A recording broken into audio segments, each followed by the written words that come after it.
네, 여러분 안녕하세요. 약간 저랑 구면인 분들이 좀 계신가요? 네, 본 적이 좀 있었다. 나는 지난 수련회 때 목사님을 본 적이 있다라고 하는 분들이 있는 것 같고요. 네, 우리 귀한 우리 원남교회에서 이렇게 말씀을 또 요청을 받아가지고요. 제가 지난번에 만났던 우리 청년들이 있을 거다라고 생각을 하고 또 기대하는 마음과 소망하는 마음으로 제안을 받아들이고 이렇게 오게 되었고요. 특별히 이 시간 우리 청년들을 위해서 또 청소년들을 위해서 어떤 말씀을 전할까 고민하다가 우리가 오늘 읽었던 이 에훗과 관련된 말씀 사사기 3장 16절로 25절의 말씀을 정하게 됐습니다. 그분의 손에 들린 검이 되기를이라고 하는 좀 긴 서사 같은 제목인데요. 과연 어떤 이야기를 여러분과 나눌지 기대하는 마음으로 말씀을 펴면 감사하겠습니다. 저는 성산동에 있는 나눔교회를 섬기는 목사이고요.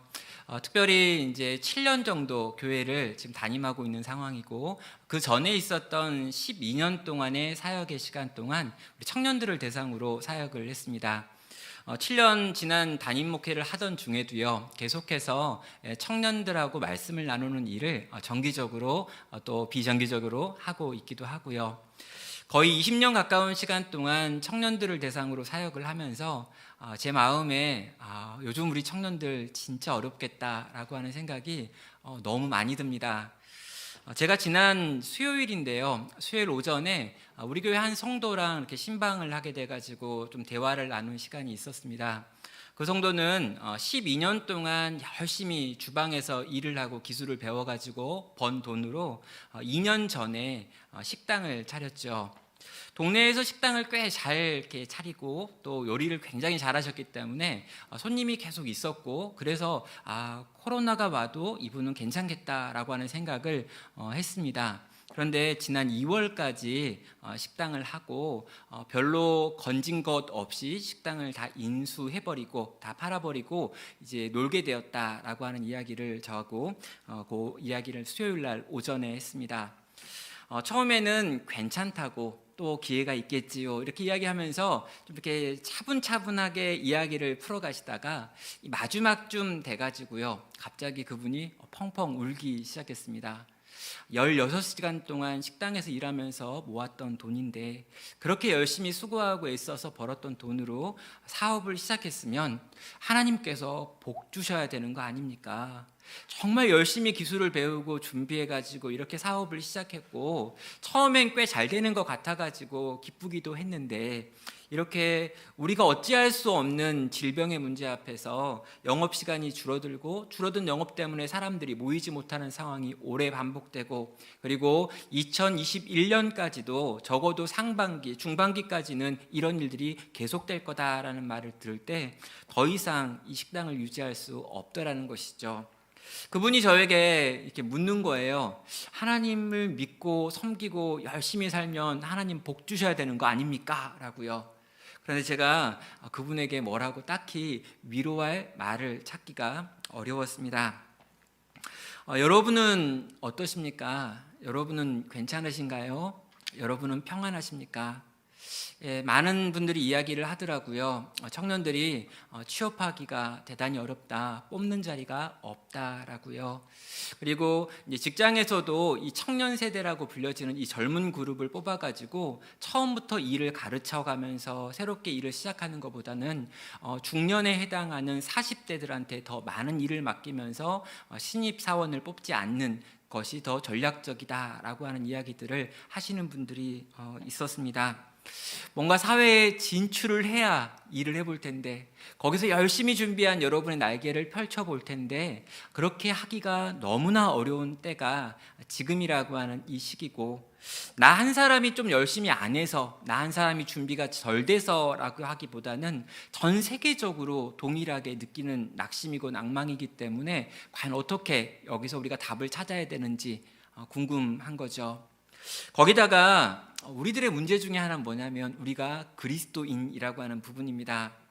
교회에 대한 세상의 시선이 대단히 차갑고 냉랭해진 것을 우리는 경험하고 있죠.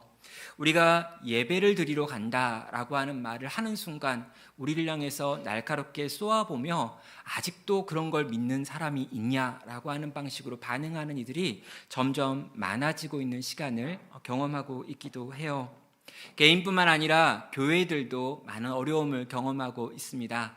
많은 교회들이 현실적인 어려움, 재정적인 어려움, 그리고 전도하기 어려움, 또 선교하기 어려움이라고 하는 상황들을 경험하고요. 여러분도 이미 경험하고 있는 것처럼 꽤 오랜 시간 동안 모이지 못하다 보니까 많은 부분에서 무너지고 망가지고 있는 것들을 보고 또 경험하고 있는 시대를 살고 있죠.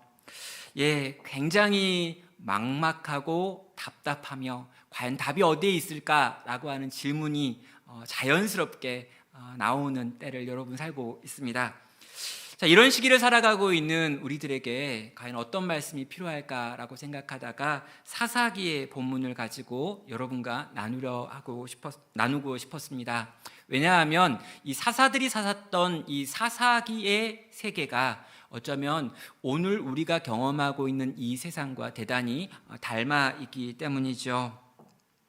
참 힘든 현실이다 라고 하는 것, 이게 사사들이 경험하고 있는 현실이었기 때문이고 그 사사기를 살아가고 있었던 하나님의 백성들이 경험하는 때였기 때문입니다.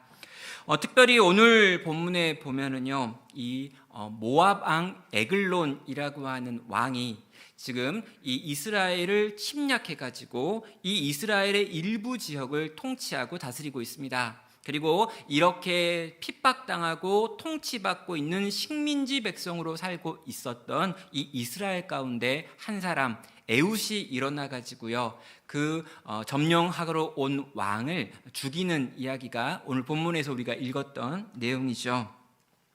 자, 여러분, 우리는요 이 모압 왕의 군대를 이야기했고요, 이 모압 왕이 군대를 끌고 아말렉과 함께 연합해가지고 쳐들어와서 점령한 지 18년이라고 하는 세월이 지날 동안 어찌 해볼 수 없었던 것이 이 에글론이라고 하는 왕인데, 이 에글론으로부터, 이 모압 왕으로부터 이스라엘을 구원할 구원자가 과연 누구인가라고 하는 질문을 던져볼 필요가 있습니다. 이스라엘을 구원할 구원자, 여러분, 이 적들로부터 이스라엘을 해방시킬 구원자가 어떤 사람이어야 될까라고 물어보면요, 우리 대부분은요 머릿속으로 아주 자연스럽게 두 가지를 떠올립니다. 이 구원자는 아주 강력한 힘을 가진, 무력을 가진 장군일 것이다 라고 생각을 하거나, 아니면 엄청난 지략을 가진 이 제갈공명 같은 어떤 이런 천재가 나타나야 된다라고 생각을 하는 거죠. 전쟁터에서 또는 압제하고 있는 저 강력한 민족으로부터 우리를 구원할 구원자는 힘이 세거나 똑똑하거나 둘 중에 하나야 한다라는 생각을 갖는 겁니다. 그런데 오늘 본문에 나오는 하나님의 구원자 이 에훗이 가지고 있는 특징은요, 우리가 일반적으로 생각하는 그 힘이나 지혜를 가지고 있었던 사람은 아닌 것 같습니다. 하나님이 세우신 이 구원자 에훗이 가지고 있는 특징들을 통해서 오늘 우리가 이 시대를, 그리고 오늘 우리가 이 거대한 막막함을 뚫고 나갈 수 있으려면 무엇이 필요할지를 같이 한번 생각해 보려는 거죠. 그럼 15절을 보면은요, 이 에훗에 대한 소개가 나와 있습니다. 베냐민 사람 게라의 아들 왼손잡이 에훗이라라고 설명하고 있죠. 여러분, 이 짧은 에피소드를 시작하면서 그가 어떤 사람인지에 대해서 아주 짧게 소개를 합니다. 일단 그는 베냐민 지파 사람이고요, 그의 신체적인 특징은 왼손잡이입니다. 그리고 그의 직업은 나중에 살펴보겠지만 모압 왕 에글론에게 공물을 바치는 사람이었다는 것을 알게 되죠. 종합하면 에훗은 누구일까라고 하는 질문에 대한 답이 여기에 있습니다. 먼저 그가 가지고 있는 신체적 특징인 왼손잡이라고 하는 표현을 생각해 봐야 되는데요, 여러분, 성경 어디에 그 사람을 딱 지칭하면서 그 사람은 왼손잡이다, 오른손잡이다 라고 하는 말로 그 사람을 소개하는 부분이 있나요? 여러분이요, 여러분의 친구 중에 누군가를 다른 사람에게 소개할 때 걔는 왼손잡이야 라고 말하면서 소개하는 경우가 있나요? 거의 없을 겁니다. 여러분, 예수님은 오른손잡일까요? 왼손잡일까요? 모세는 오른손잡일까요? 왼손잡일까요?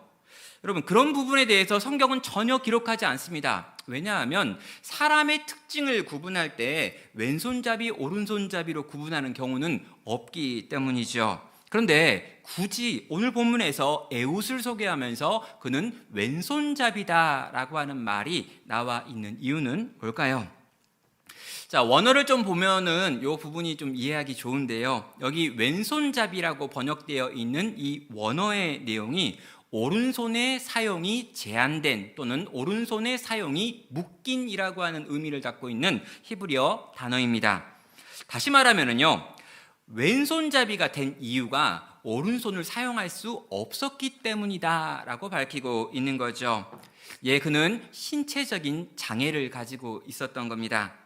자, 에웃의 직업도 생각해 볼 필요가 있는데요. 에웃은 그가 지금 정복자인 모압에게 그리고 그 왕에게 이스라엘에서 빼앗은 곡물을 가져다 주는 일을 하는 것이 그가 나중에 보여주는 그의 직업입니다.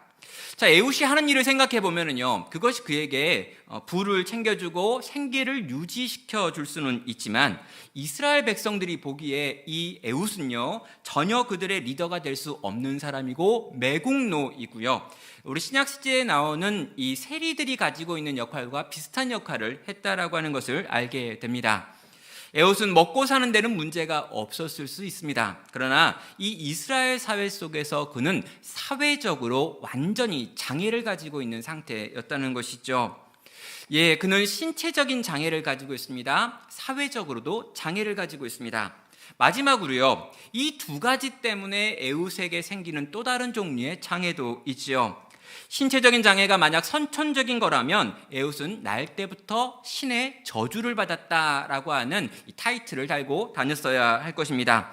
또 이 에웃이요 이스라엘의 곡물을 빼앗아 가지고 이 침략군인 모압 왕에게 이것들을 가져다 주는 일을 했다라고 하면은요, 더 이상 그 공동체가 하고 있는 영적인 모임, 공적인 예배의 자리에 나갈 수 없는 사람, 부정한 사람이었다라고 하는 것도 알게 됩니다.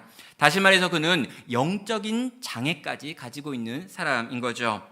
자, 에웃에 대해서 간단하게 정리를 했습니다. 우리는 에웃을 생각하면서 이스라엘을 구원할 구원자를 떠올리면서 아주 강력한 힘을 가지고 있거나 엄청난 지혜를 가지고 있거나 멋진 집안에 있으면서 아주 거룩하고 성결해서 모든 사람이 따라갈 만한 그런 사람이라고 생각을 하는데, 우리가 에웃에 대해서 간단히 정리했지만 그는 신체적으로 장애를 가지고 있고 직업적으로도 장애를 가지고 있으며 영적인 장애까지 가지고 있는 총체적 장애인이었던 것입니다. 자, 이 에웃을 소개하는 짧은 설명을 통해서 에웃이 얼마나 심각한 장애를 가지고 있는지를 우리는 보게 되지요. 그런데 하나님께서는요, 그 에웃을 당신의 구원자로 삼고 있습니다. 왜 하나님께서 이 총체적 장애를 가지고 있는 에웃을 이스라엘 백성의 구원자로 삼고 있는가라고 하는 질문이 오늘 우리가 풀어야 될 질문이죠. 사랑하는 청년 여러분, 이 에웃의 이 선택, 이 에웃이 하고 있는, 하나님께서 에웃을 선택하여 이 땅의 구원자로 삼고 있는 요 이야기는요, 하나님이 누구를 통해 이 시대를 구원하느냐라고 하는 문제와 연결되어 있기 때문입니다. 여러분, 이 코로나 시기를 경험하고 또 지나가면서, 그리고 정말 교회가 어려움을 당하고 있고 앞으로 전도하고 선교하기가 굉장히 어려운 때가 온다라고 대부분의 사람들이 이야기하는 이때, 과연 이 거대한 흐름, 이미 기울어져 버린 운동장에 해당하는 이 문제를 과연 누가 어떻게 회복시킬 수 있는가라고 질문할 때 그 구원자가 누가 되는가에 대한 문제가 이 에웃을 통해서 우리가 살펴봐야 될 내용인 것이죠. 자, 하나님께서는 과연 왜 에웃을 선택했는가? 왜 이 장애가 많은, 이 총체적으로 문제가 가득한 에웃이라고 하는 인생을 들어서 당신의 구원을 행하시는가라고 하는 질문에 대한 대답을 해야 한다는 것입니다. 첫 번째로 우리가 가져야 될 생각은 뭐냐면요, 하나님의 기준이 우리가 가지고 있는 기준과 다르다라고 하는 부분을 생각해야죠. 하나님이 보시는 기준과 내가 보는 기준이 다르고요, 인간이 보는 기준이 다르고요, 인간들이 가지고 있는 보편적 평가의 기준이 다르다라고 하는 것이 첫 번째로 우리가 생각해야 될 가장 중요한 타이틀입니다. 여러분, 정말 하나님께서 한 인생을 찾으셔서요, 그 인생으로 하여금 위대한 일을 계획하셨습니다. 그리고 그 일을 행하고 계십니다. 그런데 그런 사람이 우리가 보기에, 인간적으로 보기에 그럴 만한 사람이 아닌 경우가 너무나 많다는 것을 우린 성경을 통해서 보게 되고, 또 기독교 교회의 역사를 통해서 끊임없이 확인하게 되더라는 거죠. 여러분, 청년들을 만나다 보면은요, 의외로 자기의 한계에 대해서 이야기하는 분들이 많습니다. 옛날에는요, 이 청년들이 허황된 꿈을 꾸는 친구들이 좀 많았어요. 그래가지고 그 꿈을 눌러주는 게 이 목사가 해야 되는 일 중에 하나였습니다. 막 제가 온 세계를 구원시키겠습니다. 아니, 그러지 말고 네 동네나 이런 거 있잖아요. 막 내가 내 행령 주님께 드리리 한 시간이나 좀 내라 이런 거 있잖아요. 이렇게. 그러니까 뭔가 엄청나게 큰 꿈과 위대한 꿈을 꾸면서 그 꿈을 위해서 산다라고 이야기하면서 아무것도 안 하는 애들이 너무 많으니까 그런 친구들의 꿈을 좀 이렇게 눌러주면서 이 땅에 내려오게 하는 게 청년 사역자들의 일이었고 목회자들의 일이었어요. 근데 어느 시간이 지난 다음에 보니까요, 청년들이 꿈이 없어요. 그리고 현실을 너무 잘 알 뿐만 아니라 현실을 뛰어넘어서 현실의 비참과 이 슬픔과 아픔과 고통을 아주 온몸으로 경험했어요. 그리고 나오는 결론이 나 같은 게 뭘 하겠습니까? 라고 하는 결론에 이른 분들이 너무나 많더라는 거죠. 하나님이 주실 꿈 같은 건 생각할 여력도 없습니다. 나는 몸이 약합니다. 경제적으로 지원해 주는 분이 없습니다. 지금 다니고 있는 학교의 레벨에 문제가 있습니다. 외모가 좀 부족합니다. 또 과거에 심리적인 상처를 받았고 아직도 해결하지 못했습니다. 나는 성적으로 문제가 있어요 라고 이야기하면서 내가 하나님의 손에 들려 쓰임받지 않을 수밖에 없는 수없이 많은 이유들로 무장되어 있는 그런 청년들이 너무나 많더라는 거죠.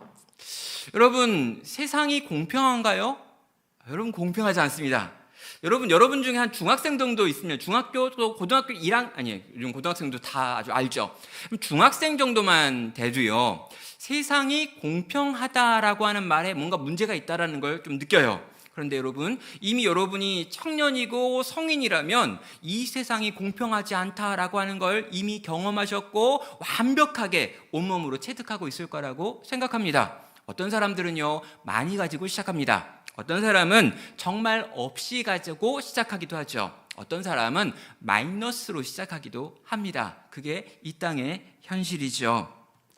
자, 그런 이 땅의 현실 속에서 그 현실을 우리가 알고 우리를 찬찬히 돌아보니 이 세상에서 뭔가 대단한 일을 할 가능성이 없어 보인다라고 생각하는 분들이 너무나 많은 겁니다. 여러분, 그 판단이 옳은 걸까요? 여러분, 그렇게 판단하고 그렇게 내 인생의 가치를 규정하고 그 내가 규정한 가치 안에서 살아가는 것이 마땅하냐라고 여러분에게 질문하는 겁니다. 여러분, 에웃을 보셔야 되는 거예요. 여러분, 에웃은요, 오른손이 불구입니다. 한 손을 전혀 사용할 수 없었기 때문에 그는 왼손잡이라고 불려지고 있죠. 그의 직업은요, 모든 사람이 기피하는 사회적 장애인이기도 했습니다. 또 이스라엘 공동체는 예배하는 공동체인데요, 그 예배하는 모임에 나갈 수 없는 영적인 장애까지 가지고 있죠. 그는 총체적인 장애 안에서 살아가고 있는 아무런 종류의 구원자가 될 가능성이 전혀 없는, 단 하나도 구원자가 될 가능성이 없어 보이는 인생이 바로 에웃이라고 하는 인생이었다는 거예요. 사랑하는 청년 여러분, 여러분의 연약함, 여러분이 가지고 있는 한계와 문제들, 이것이 우리로 하여금 주님의 손에 들려 쓰임받지 못하게 만드는 절대적인 이유가 될 수 없다는 것입니다. 주님이 내 인생을 들어 사용하시기만 하면 내 인생은 주님의 손에 들려 주님의 역사에 쓰임받을 수 있습니다. 사랑하는 청년 여러분, 제발 믿으시길 바랍니다. 나라고 하는 인생, 이게 아무리 지금 내가 보기에 보잘것없다 할지라도 그분이 내 인생을 들어서 사용하시기만 하면 나를 통해 당신의 역사가 일어난다고요. 여기 계신 우리 청년들을 보니까요, 적어도 오른손에 장애를 가진 분은 없는 것 같습니다. 여러분은 지금요, 예배하는 공동체 안에 들어와서 함께 예배하는 사람들입니다. 이미 여러분은요, 어쩌면 에훗보다 훨씬 더 많이 가지고 있는 사람들이에요. 그렇다면 여러분, 하나님이 에훗을 들어 구원자를 삼으실 수 있었다면 우리를 들어 당신의 구원의 역사의 통로로 쓰실 수도 있는 것이죠. 그렇다면 우리는 물어봐야 합니다. 에훗에게 뭐가 있었길래 하나님은 그를 쓰시는가? 여러분, 외적인 조건으로는요, 에훗은 전혀 쓸모가 없는 사람이었습니다. 그러나 하나님은 외모를 보는 분이 아니라 중심을 보시는 분이기 때문에 에훗의 중심에 있는 무언가를 보신 거죠. 그리고 그것이 하나님의 마음에 합했기에 하나님은 그를 사용하신 것입니다. 과연 에훗의 마음 가운데 뭐가 있었나? 첫 번째로요, 에훗의 마음 가운데는요, 거룩한 분노가 있었습니다. 자, 에훗의 마음속에 거룩한 분노가 있었다라고 하는 것에 대한 근거는요, 15절과 16절에 좀 가보고요. 그런 다음에 17절, 그리고 그 뒤에 나와 있는 몇 가지 사건들을 통해서 좀 살펴볼 수 있습니다.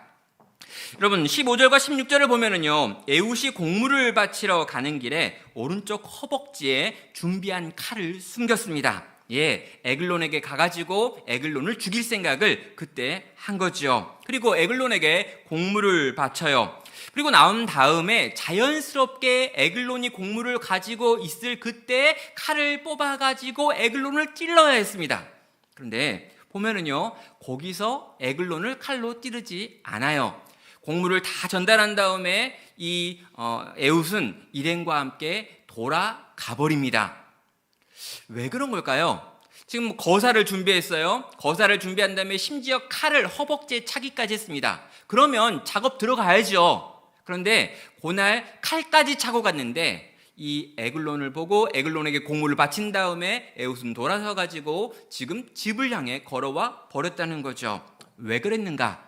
17절입니다. 그럼 17절 하반부를 보면은요, 에글론에 대한 설명이 나와 있는데 거기 보면 에글론은 매우 비둔한 자이었더라 라고 하는 이 에글론에 대한 설명이 나와 있습니다. 여러분, 왜 갑자기 에글론을 보면서 비둔하다, 살이 쪘다, 뚱뚱하다 라고 하는 말을 하고 있는 걸까요? 여러분, 에훗이요, 그냥 집으로 돌아갔던 가장 큰 이유가 에글론이 비둔했기 때문입니다. 자, 우리말로는요, 이 비둔했다라고 하니까 이 뚱뚱하다라고 하는 걸로 이해가 되어지는 표현인데요, 여기 나와 있는 이 원어의 표현은 크다, 거대하다라고 하는 의미를 가지고 있는 단어입니다. 그러니까 에글론은 아주 이렇게 성격을 이렇게 부정적인 뉘앙스를 빼고 요 본문을 읽으면은요, 에글론은 매우 거대한 자이었더라라고 하는 말이 여기 17절 하반부에 나오는 에글론에 대한 설명이라는 거죠. 자, 정리하면은요, 에훗이 칼을 차고 갔습니다. 그리고 에훗이 요 기회에 에글론을 죽여야겠다라고 생각을 했어요. 근데 곡물을 딱 가져다 주고 에글론을 봤는데 에글론이 힘이 거대한 거죠. 진짜 거대했는지 그 순간에 그렇게 거대하게 보였는지는 모르겠습니다. 그런데 에훗이 보기에, 왼손잡이 에훗이 보기에 너무 거대한 사람이 에글론이었고 나 같은 자가 칼을 들어 저를 칠 수 있겠다라는 생각이 전혀 들지 않았던 거예요. 두려움이 밀려왔고 공포가 밀려왔기 때문에 그는 도려서서 거사를 치르지 못하고 자기의 일행들과 함께 돌아가는 걸 선택했다는 것입니다. 또 여러분, 이 에글론이라고 하는 요 왕의 이름도 중요한데요, 이 에글론은요, 젊은 소라고 하는 말입니다. 그렇다면 중립적으로 이 본문을 번역하면은요, 여러분, 힘이 거대한 젊은 소 같은 에글론이라는 거예요. 와, 여러분, 에글론을 뚱뚱하다고 생각하면 안 돼요. 막 에글론이 아주 막 살이 많아가지고 움직임이 거의 막 없어가지고 걔를 칼로 찌르면 너무 막 이렇게 슬로우처럼 움직이다가 그냥 칼로 막 찔러도 막 죽고 이런다. 이게 아니고요. 여러분, 고대 사회에 이 왕이 의미하는 게 뭐냐면 전쟁터에 나아가서 가장 앞에서 싸우는 사람이 왕이에요. 여러분, 고대 사회에서 심지어 정복군의 왕입니다. 그런데 이 왕의 이름이 젊은 소예요. 그런데 여러분, 이 젊은 소한테 힘이 비둔한이란 말이 붙어있다는 거죠. 그럼요, 거대하게 큰, 아주 강력하고 힘이 넘쳐 보이는 젊은 소 같은 에글론 왕, 장군이 지금 자기 눈앞에 있었던 겁니다. 자, 이 거대한 에글론 앞에서 그는 두려웠고요. 그래서 왕에게 갖다 줘야 될 곡물을 전달한 다음에 그를 죽이려고 했던 계획을 포기하고 돌아서서 지금 돌아왔던 것입니다. 그런데 이 에훗이 이렇게 돌아오다가 중간 어딘가에서 다시금 일행들은 돌려보내고 혼자서 돌이켜서 에글론에게 갔다라고 하는 내용이 나오죠. 19절입니다. 19절을 보면은요, 자기는 길갈 근처 돌 뜨는 곳으로부터 돌아와서 라고 말하고 있어요. 그러니까 길갈 근처 돌 뜨는 곳까지 갔다가 거기서 돌이켜가지고 에글론을 향해서 에훗이 왔다라고 하는 말이 여기에 표현되어 있죠. 자, 그런데 여기서 왜 길갈이냐라고 하는 질문을 해봐야 되고요. 왜 길갈까지 돌아가다가 거기서 터닝해가지고 와가지고 에글론을 죽이고 있는지를 우리는 물어봐야 합니다. 거기 그 길갈 근처에서 어떤 게 있냐면 돌 뜨는 곳이라고 하는 것이 보이고 있죠.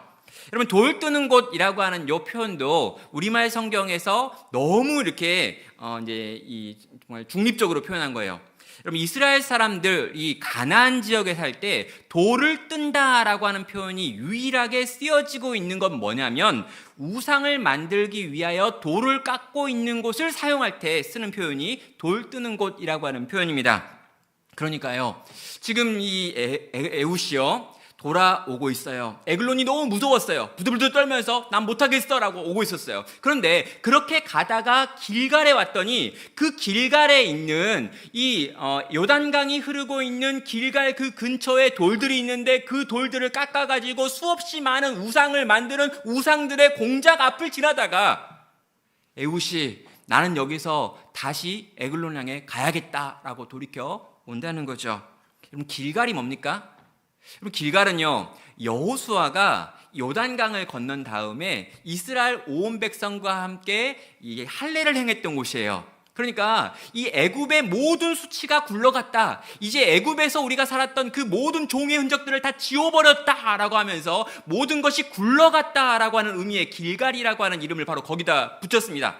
여러분, 이스라엘 사람들에게는요, 가장 중요한 성지 중에 하나가 길갈이에요. 하나님을 위해서 하나님의 백성이 되기 위하여 우리가 우리의 생체 일부에 피를 내는 의식을 행했던 바로 길갈 그곳에서 60만이 함께 길갈에서 할례를 행했던 바로 그곳에 우상의 돌 뜨는 곳이 만들어져 있는 것을 봤을 때 여러분, 이 에훗의 마음 가운데는요 거룩한 분노가 일어났다라는 거죠. 도망가는 에훗의 눈앞에 민족의 성지에 세워진 우상들과 그 우상을 만들고 있는 장면이 들어왔던 거죠. 그때 그 마음이 불이 났습니다. 하나님의 백성의 타락 때문에 하나님이 기념하라고 놔뒀던 그 장소 길갈이 우상을 만드는 곳이 되어 있는 그 장면 앞에서 에훗은요 자기의 두려움과 떨림을 뛰어넘는 분노로 말미암아 다시금 저 왕을 향해 가게 만들었다는 거죠. 에훗 안에 있는 거룩한 분노, 참을 수 없는 분노가 다시 올라온 겁니다. 오른쪽 허벅지에 감춰뒀던 칼이 생각나는 거고요. 그는 돌이켜서 에글론 향해 가게 된 거죠. 여러분, 에훗은요 정말 약합니다. 에훗은요 진짜 장애를 가지고 있습니다. 여러분, 두려움도 많은 사람이에요. 그런데 에글론은 거대하고 힘센 쏘고 여러분 그 에글론은 장수고 군대라는 것입니다.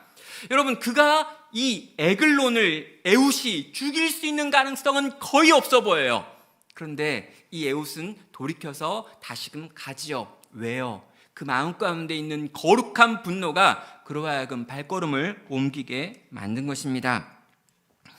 사랑하는 청년 여러분, 제가 여러분에게 묻고 싶은 건 이거지요. 여러분의 마음 가운데 하나님 때문에 만들어진 거룩한 분노가 있으십니까?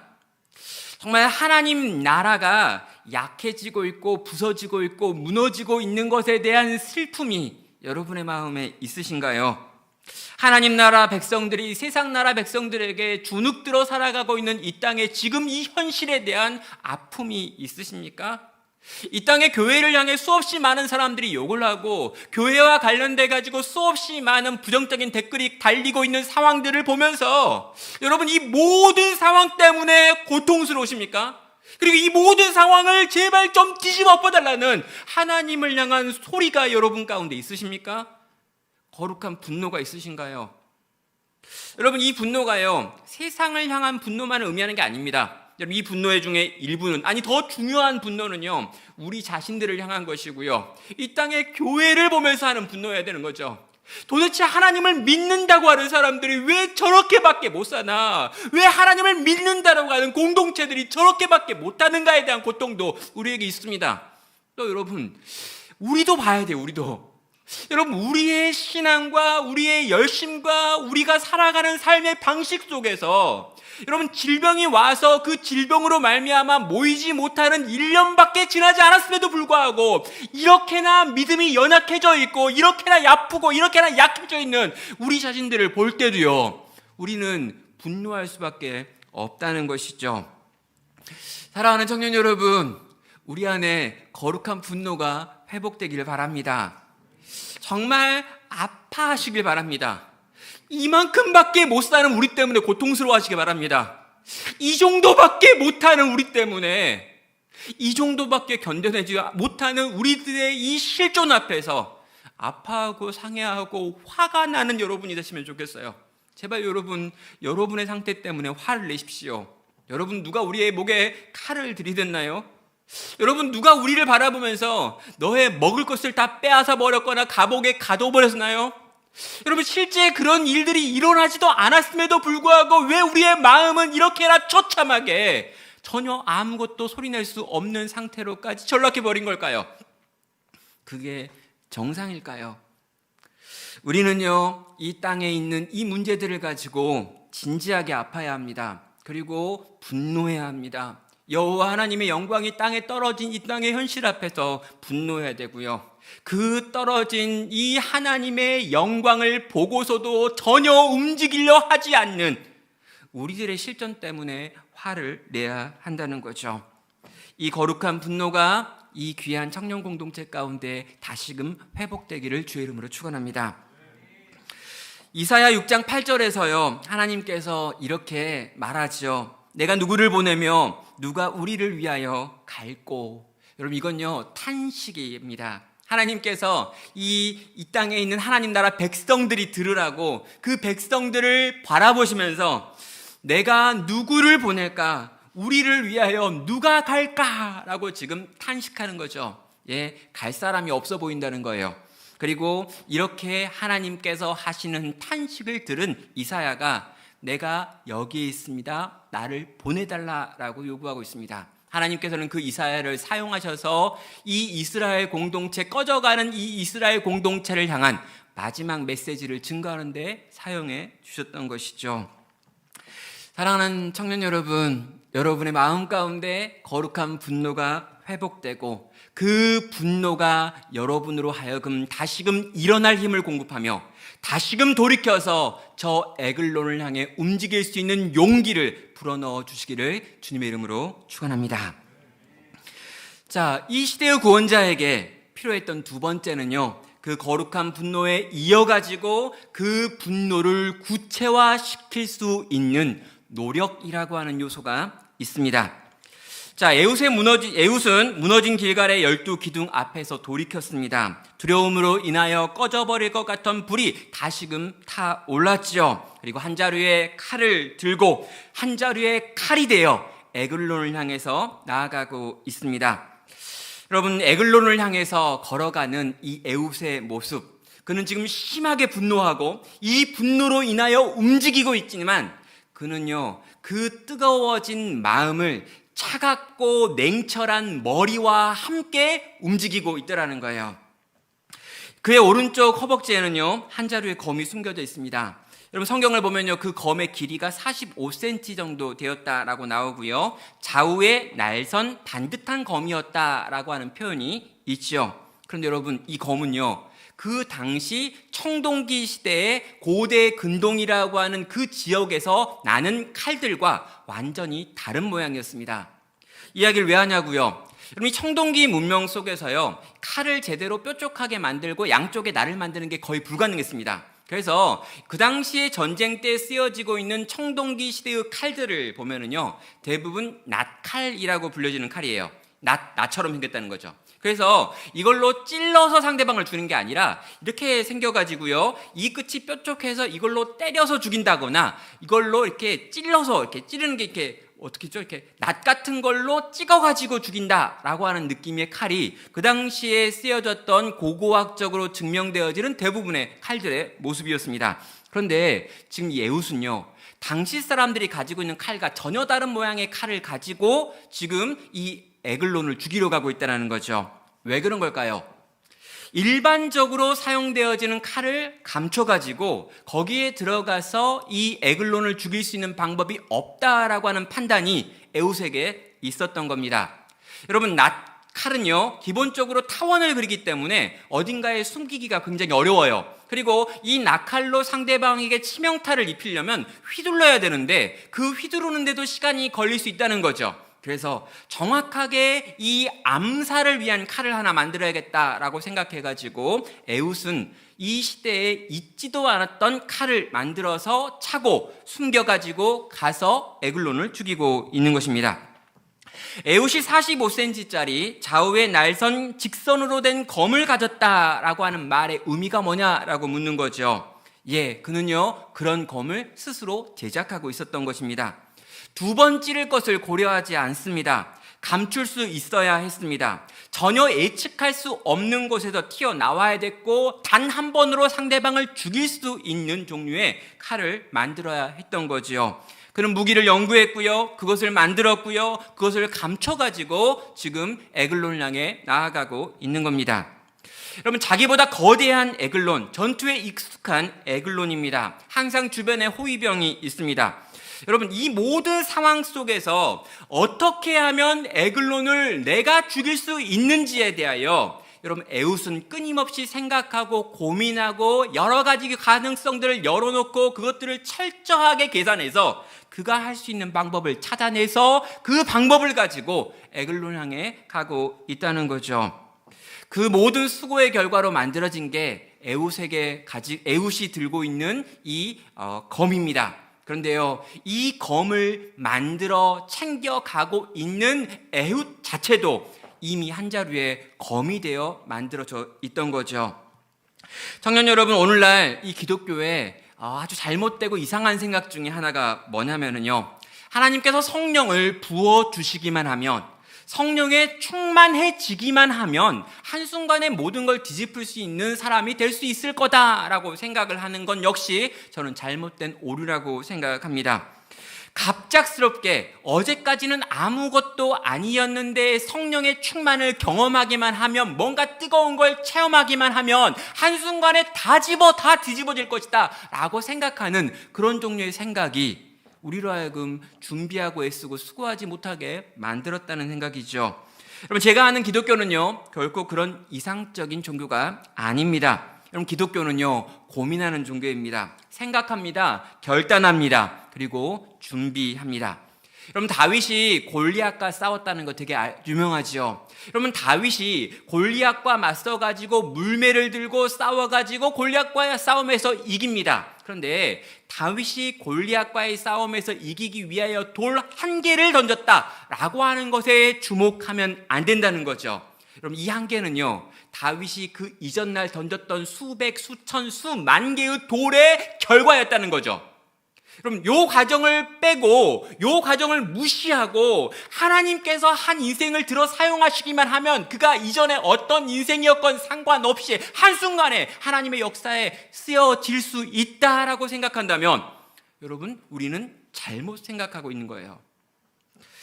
자, 여러분, 좀 더 이야기 속에 들어가 보면은요, 에훗이 과연 이것을 어떻게 준비했을까라고 하는 질문을 해볼 필요가 있고요, 조금 상상해 볼 필요도 있습니다.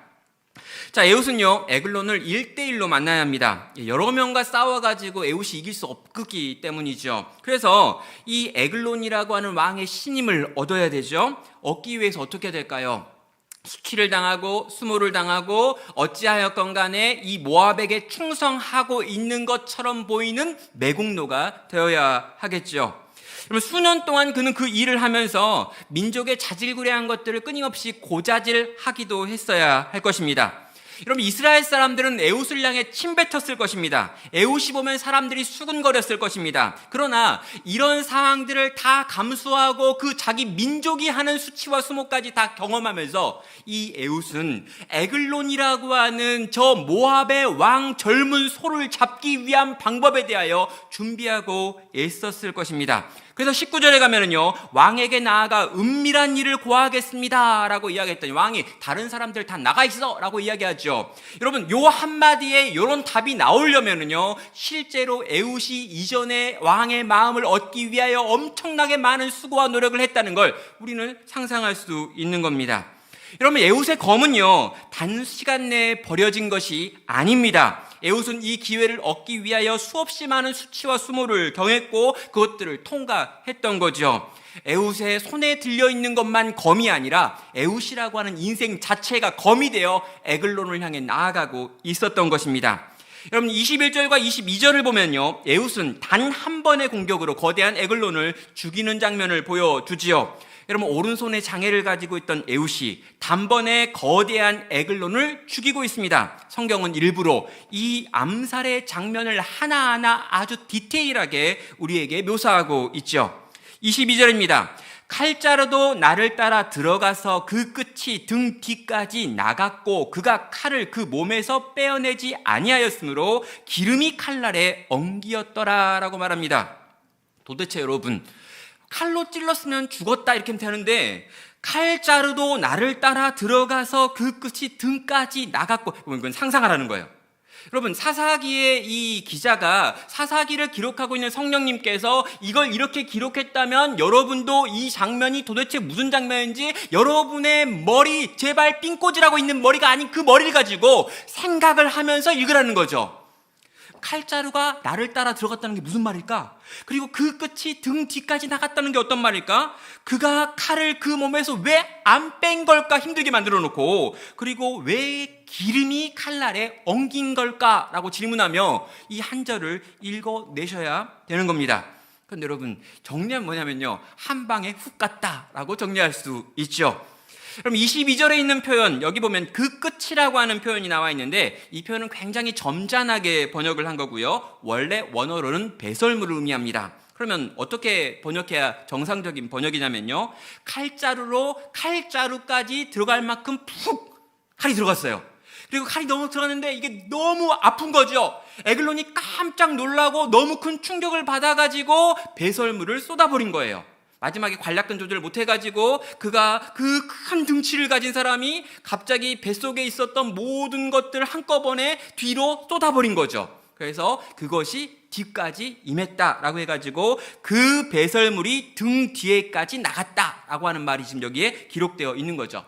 그리고 여러분, 칼이 그 몸에 들어갔는데 왜 빼지 못했을까요? 여러분, 이런 칼은요, 실제로 뺄 수가 없습니다. 여러분, 칼을 찔렀는데 그 칼이 나오려면 배혈구라고 하는 게 있어가지고 피가 나오고 빠져나올 수 있는 틈을 만들어놔야 되는데 그 당시에 그런 기술이 없었기 때문에 그 칼을 빼지 못한 거예요. 그리고 그렇게 박혀있는 칼을 두고 도망칠 수밖에 없었다라고 설명하고 있죠. 자, 여러분, 이 에글론은요, 거대한 소였습니다. 강력한 장군이었습니다. 에글론이 보기에 에웃은 전혀 위협되지 않는 사람이었고 적국에서 온 아첨꾼일 뿐이었습니다. 특별히 그는 오른손을 사용할 수 없었기 때문에 무기를 잡을 손도 갖고 있지 못하는 장애를 가진 사람이었죠. 그런데 한순간에 그 모든 것들이 뒤집어진 것입니다. 거대한 장수 에글론이 장애인 에웃의 손에 들려있는 이상한 칼에 맞아 한순간에 죽었고 끝나 버렸다는 거죠. 사랑하는 청년 여러분, 사람을 죽이는 게 쉽지가 않습니다. 저는 못 해봤는지 모르겠는데 사람을 죽이는 게 쉬울까? 꽤 어려울 것 같아요. 근데 여러분, 사람을 죽이는 것도 굉장히 어려운데 나한테 장애가 있어요. 그리고 상대방은요, 이 싸움에 아주 능하고 거대하고 힘센 사람입니다. 근데 여러분, 칼로 한 번에 찔러서 죽이려면요, 그럼 뭐가 있어야 될까요? 여러분, 연습이 있어야 합니다. 어떤 연습을 했을까요? 저는 되게 상상을 해보는 거죠. 여러분, 에웃은요, 이 집에 가면 창고가 있는데 이 창고에 늘 밤마다 그 창고에 들어가요. 그리고 그 창고의 안쪽에 들어가면 막 거적 같은 게 있고 막 이렇게 안 보이는데 그 안쪽에 비밀스러운 공간이 있는데 비밀스러운 공간에 아주 큰 나무로 만든 뭔가 있어요. 근데 키가 왜 그렇게 잘 모르겠는데 이 에글론 키랑 좀 비슷한 느낌이 들어요. 에글론과 키가 비슷해 보이는 거대한 나무가 있는데 나무의 이 중심에 이렇게 동그란 표가 있고요. 그 동그라미 표에 수없이 많이 무언가로 찍어 놓은 흔적이 있어요. 뭘까요? 예, 그리고 이 에웃은 그렇게 거기 들어갔다 나올 때마다 온몸에 흠뻑 땀에 젖어서 나오는 거죠. 그리고 이 에웃이 이제 집에 들어가 샤워를 해야 될까요? 샤워를 하려고 딱 옷을 벗는데 사람이 깜짝 놀래요. 왜요? 왜 그럴까요? 다른 전부 온몸이 다 왜소한데 여러분 왼팔이 무지하게 두꺼운 거예요. 왜 그럴까요? 왼팔로 날마다 팔굽혀펴기 하거든요. 1만 20을 왜요? 한 방에 죽여야 되거든요. 이 거대한 이 송아지 같은 이 에글론을 한 방에 죽여야 되는데 여러분 딴 쪽에 근육이 많으면 나가 너를 위협할 수 있다고 느낄 수 있잖아요. 그래가지고요 이 에옷이 아주 기형적으로 근육을 발달시켜가지고 왼팔로만 계속 팔굽혀펴기를 해가지고 왼팔이 오른팔에 한 3배 4배가 두꺼운 거예요. 이렇게 늘 가리고 있었는데 우통 딱 받았는데 이상하게 여기 이렇게 상상한다고 했어요. 진짜 그랬냐고 물어보시면 안 되는데 천국 가가지고요 제가 이제 에웃을 만날 거거든요. 에웃을 만나가지고 한번 우통 좀 까봅시다. 내가 생각하는 게 맞는지 아닌지 한번 봅시다. 팔뚝의 두께를 한번 봐야 돼요. 농담이에요. 여러분 단 한 번 주어지는 기회잖아요. 내가 암살을 시도했다가 실패하면 어떻게 했는지 빤하잖아요. 딱 한 번 내게 주어지는 기회거든요. 딱 한 번 내게 주어지는 그 기회에 단 한 번밖에 없는 그 기회를 살리기 위해서 이 에웃이라고 하는 장애를 가지고 있는 한 하나님의 사람이 얼마나 오랫동안 애쓰며 땀을 흘리며 수고하며 그 일을 위하여 준비했겠느냐라는 생각을 하는 거죠. 저 에글론이 일어났을 때 일어난 에글론에 가지고 있는 그 가장 약점 그 부분을 단 한 번에 찔러내기 위하여 에웃은 수없이 많은 시간 동안 수없이 많은 땀을 흘리며 준비했다라고 저는 생각하는 겁니다. 사랑하는 청년 여러분, 저는요 기독교 현실주의자입니다. 이 땅에서 전투하는 하나님의 백성들을 꿈꾸고 있습니다. 그리고 여기 계신 우리 모든 청년들이요 그 전투하는 하나님의 백성들이 돼야 된다고 믿어요. 그래서 여러분께 말씀드립니다. 제발 여러분 준비하십시오. 여러분 정말 준비되어 주십시오. 여러분 언어도 준비되셔야 되고요. 기도도 준비돼야 되고요. 말씀 연구도 하셔야 되는 거고요. 여러분 정말 여러분이 주올 수 있는 사용할 수 있는 시간들을 정말 그 총알을 모아가지고요. 정말 그것들로 하나님 당신께서 당신의 역사에 나라고 하는 인생을 써주시기를 원하는 마음으로 지금 내가 할 수 있는 것들로 치열하게 준비되셔야 한다는 겁니다. 여러분 성령님께서 우리 가운데 부어져야지요. 성령께서 우리의 마음을 뜨겁게 하셔야지요. 하나님께서 우리의 마음 가운데 어디를 향해 가야 한다라고 하는 사명도 주셔야지요. 그런데 막상 사명을 주시고 우리 마음 가운데 뜨거움을 주셨는데 그 사명과 그 뜨거움을 전혀 따라갈 수 없는 준비되지 않은 내가 있다면 그때 여러분 얼마나 비참하다는 거죠. 그래서 여러분 지금 하나님이 뭐 하라고 안 하면 그때 여러분 준비할 때입니다. 여러분 지금 인생의 길들이 잘 보이지 않는다면 여러분 준비될 때입니다. 다른 사람들이 낙담하고 낙심해서 어디로 갈지 모르고 낙심하여 아무것도 하지 않고 있는 때라면 하나님의 사람들은 그때 준비되는 거예요. 아무도 보지 않는 곳에서 여러분 왼팔을 키워가야 된다는 거죠. 아무도 보지 않는 곳에서 이 점 하나 찍어놓고 나중에 눈 감아도 찌를 수 있을 만큼, 나중에 그냥 아무런 무의식 중에도 찌를 수 있을 만큼 그렇게 치열하게 당신의 역사의 통로와 도구가 되기 위한 준비가 오늘이라고 하는 그 시간 우리들을 위해서 지금 준비되어 있어야 한다는 것입니다. 하나님은요 정말 장애인들을 사용할 수 있습니다. 부족한 사람들 쓸 수 있습니다. 연약한 사람들 사용할 수 있습니다. 그러나 준비되지 않는 사람을 사용하는 경우는 없기 때문입니다. 하나님께서 여러분에게 원하시는 영역이 어떤 영역입니까? 하나님께서 바라시는 곳은 어떤 걸까요? 하나님께서 여러분을 보시면서 여러분을 보내기 원하는 자리는 어떤 자리입니까? 여러분, 그 자리에서 그 역할과 그 일을 하기 위하여 지금 내게 필요한 것은 무엇입니까? 여러분, 그것들을 진지하게 생각하고요, 그것들을 진지하게 준비하는 하루하루들을 여러분 살아주시기를 바랍니다. 여러분, 그러다 보니까 연애할 시간이 좀 없을 수 있어요. 죄송합니다. 연애하기가 굉장히 어렵습니다. 그러다 보니까 여가 생활 같은 것도 잘 못해요. 그러다 보니까 잠을 퍼질러 잘 수도 없고요, 그러다 보니까 친구들과 많은 수다를 떨 수도 없겠네요. 가을이 와도 가을을 탈 수가 없고요, 봄이 와도 봄을 탈 수가 없네요. 왜요? 지금 내가 해야 될 일이 분명하고 그 일을 위하여 준비해야 되는 것이 지금 우리가 해야 되는 가장 중대한 일이기 때문입니다. 여러분을 향한 제 기대가 그렇습니다. 여러분을 통해서 이 모든 상황이 반전되기를 원합니다. 정말 주님으로 인하여 가슴이 뜨거워진 사람들, 주님 나라가 무너져가고 있는 이 땅의 현실 때문에 정말 이를 악물고 분노하는 사람들, 그리고 그 분노를 가지고 지금 내가 준비해야 될 것이 무엇인지 생각하여 그 준비를 꾸준히 끊임없이 반복적으로 해내는 사람들, 그리고 그런 청년들을 통해서 우리 하나님께서는 당신의 위대한 구원의 역사를 이 땅 가운데 이전에도 행하셨고 지금도 행하실 것을 믿기 때문입니다. 여러분, 가능하냐고요? 모르겠습니다. 진짜 너무 힘들어서요. 어제도 제 아내랑 누워가지고 같이 이렇게, 저희 아내랑 이렇게 누워가지고 서로 사랑만 나누는 게 아니라요, 이렇게 막 이야기해요. 도대체 한국교회 미래는 있을까? 다음 세대를 어떻게 해야지? 전도는 어떻게 할까? 선교는 어떻게 될까? 다 망한 거 아닐까? 막 이런 걱정 막 했어요. 그리고 뾰족한 답도 안 나와요. 그런데요, 만약 회복된다면, 만약 살아난다면, 만약 다시 부흥한다면, 만약 다시 하나님께서 이 땅 가운데 은혜를 베푸신다면, 그 만약에 일어날 그 일은요, 준비된 하나님의 사람들을 통해서 이루어질 거라는 확신이 제게 있기 때문입니다. 여러분, 우리가 준비되어 있고요, 그 준비된 우리가 용기를 내어 다시금 세상을 향해 나아갈 때 어떤 일이 벌어질까요? 그때 여러분, 나의 등 뒤에서 주님이 입김을 부시는 겁니다. 다윗이 수만 번 던졌던 그 돌을 돌려서 다 골리앗을 향해 날릴 때요, 여러분, 그 등 뒤에서 하나님께서 한번 후 부신 거죠. 그리고 그 돌이 정확하게 골리앗의 이마에 박히는 것입니다. 하나님께서 이 모든 상황을 뒤집어 엎는 역전의 역사를 당신의 준비된 사람을 통해서 행하고 계신 거죠.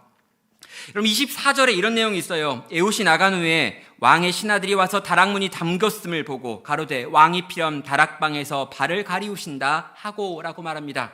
여러분, 에훗이 도망갈 수 있는 길을 열어준 게 여기 있는 이 사건이에요. 왕이 필연 다락방에서 발을 가리우신다라는 표현이 나오는데요, 여기 나와 있는 이 발을 가리운다라는 말이 왕이 똥 싸고 있구나라는 말이에요. 왕한테 함부로 똥 싼단 말 못하니까 발을 가리운다라는 말을 쓰고 있는 거죠. 그렇다면 왜 갑자기 신하들이 와가지고 문을 두드리면서 무슨 일 있어요? 라고 말하려고 문을 좀 열려고 했는데 문을 안 연 걸까요?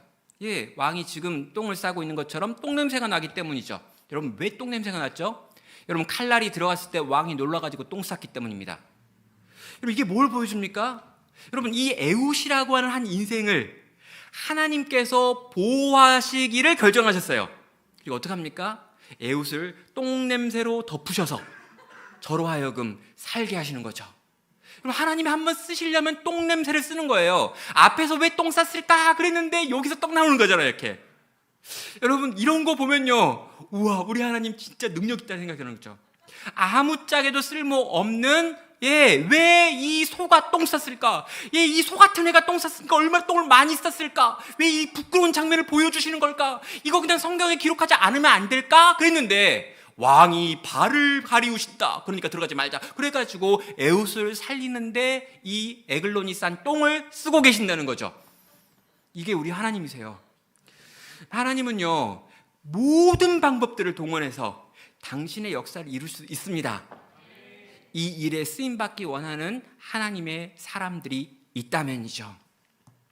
사랑하는 청년 여러분, 여러분의 하고 싶은 이야기가 너무 많고요. 들려드리고 싶은 이야기가 너무 많습니다. 그래서 준비해온 이야기가 있는데 시간이 1분 오버했기 때문에 여기서 끝내겠습니다. 원래 훌륭한 설교자들은요, 절대 시간을 넘기는 법이 없는데 제가 3분 늦게 시작했으니까 3분까지 쓸 수 있는데 1분만 더 썼어요. 그러니까 안타까운 이야기가 많은데 넘어갑니다. 결론.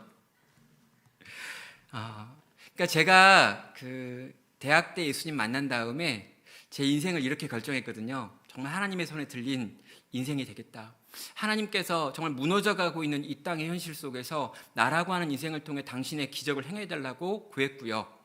이 분노가 제 안에 늘 있었고요. 이 분노로 저는 제가 준비될 것을 끊임없이 준비했습니다. 그리고 지금 이렇게 쓰여지고 있죠. 여러분, 제가 2002년도에 시 한 편을 적었어요.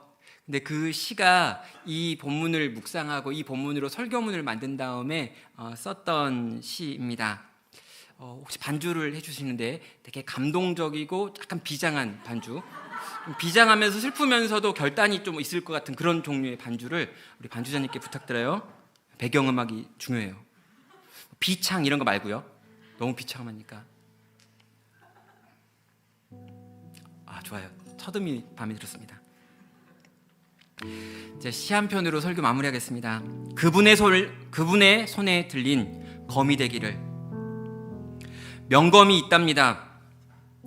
적이 나타나면 혼자서도 울음소리를 내는, 주인의 마음을 알고 주인이 원하는 대로 움직여지고 강철도 베고 말도 베는. 그런데 그런 명검은 대장간에서 쉽게 대양으로 만들어지지 않습니다. 수없이 많은 시간, 수없이 많은 물과 불을 오가며 수없이 많은 망치질 끝에 장인의 생명을 허비하며 만들어지는, 그래서 그 검은 명검입니다. 우리 모두가 명검이 되어가기를, 이 시대의 어두움 앞에 홀로 울 수 있는 그런 살아있는 날선, 하나님의 손에 들려 이 세상을 쪼개는 우리 모두가 그런 하나님의 손에 들린 명검이 되기를 주님의 이름으로 간절히 소원합니다. 이 시간 우리 들었던 말씀을 가지고 함께 같이 기도할까요? 하나님, 이 거대한 어둠의 때를 살아갑니다. 정말 젊은 소같이 거대한 이 모압 왕이 통치하고 다스리는 18년의 고통의 시간을 살아가는 것 같은 시간들을 통과하고 있습니다. 우리는 온통 장애가 많은 것 같고 우리의 힘과 우리의 능력으로 아무것도 바꿀 수 없을 것 같다라고 하는 두려움이 가득합니다. 그런데 하나님 아버지, 저는 이 땅이 이렇게 무너져가는 것이 너무나 화가 납니다. 하나님의 영광이 땅에 짓밟히고 있는 것에 대하여 내 마음이 고통합니다. 그리고 이대로 이렇게 끝날 수 없다라고 하는 생각이 제 마음속에 있습니다. 그래서 하나님, 저는 준비되기를 결단합니다. 하나님, 저는 애쓰고 수고하고 노력하고 땀 흘릴 것을 결단합니다. 정말 하나님의 손에 들려서 쓰여지고 하나님의 손에 들려서 이 거대한 세상의 역전을 만들어내는데 쓰임받는 내가 되기를 원합니다. 오 하나님, 나로 하여금 그런 인생 되게 하시고, 오 하나님, 우리 공동체가 그런 이들이 모인 공동체 되게 하여 주시옵소서. 이 시간 우리가 들었던 말씀을 품고 하나님께 힘 달라고, 능력 달라고, 나로 바꿔달라고, 나로 준비할 수 있는 자들 되게 해달라고 함께 합심하여 기도로 저 앞에 나아가겠습니다. 오 하나님 아버지,